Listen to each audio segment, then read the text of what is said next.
আইপিএলের মঞ্চে রাজত্ব করতে হলে শুধু ব্যাট নয়, লাগে ইস্পাত কঠিন জেদ।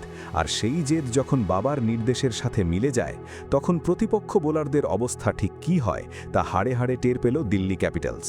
৬৮ বল ১৩৫ রান এবং অপরাজিত এক মহাকাব্য। আজ কথা বলবো অভিষেক শর্মার সেই অবিশ্বাস্য ইনিংস নিয়ে। উপ্পল স্টেডিয়ামে যখন দিল্লির বোলাররা দিশেহারা, তখন গ্যালারিতে সাইড স্ক্রিনের ঠিক পাশেই বসেছিলেন একজন বিশেষ মানুষ। তিনি অভিষেকের বাবা। ছোটবেলা থেকেই ছেলের প্রতিটি ম্যাচেই তিনি এভাবেই উপস্থিত থাকেন।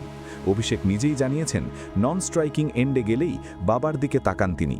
আর সেখান থেকেই আসে নির্দেশ, কোন বলে কোন শট খেলতে হবে।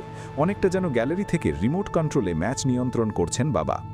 ইনিংসটা একবার ভেবে দেখুন, প্রথম ৫০ করতে নিলেন ২৫ বল, আর পরের ৫০ রান মাত্র ২২ বলে। ১০টি চার আর 10টি ছক্কায় সাজানো এই ১৩৫ রানের ইনিংসটি ছিল যেন কোনো ভিডিও গেমের রিপ্লে। তবে এই পাওয়ার হিটিংয়ের পেছনে ছিল এক বিশেষ পরামর্শ। কোচ জেমস ফ্র্যাঙ্কলিন তাকে বলেছিলেন ২০ ওভার ক্রিজে থাকতে, আর সেটাই করে দেখালেন তিনি। প্রথমবারের মতো পুরো ২০ ওভার ব্যাট করে দলকে এনে দিলেন বড় জয়। তবে শুধু রান নয়, নজর কেড়েছে অভিষেকের উদযাপনের ধরনও। আগে আমরা এল সাইন দেখতাম, কিন্তু এবার দেখা গেল এক শান্ত এবং আত্মবিশ্বাসী অভিষেককে। দুহাত ভাঁজ করে ড্যাগআউটের দিকে তাকিয়ে তার সেই হাসি যেন বলছিল, আমি তৈরি।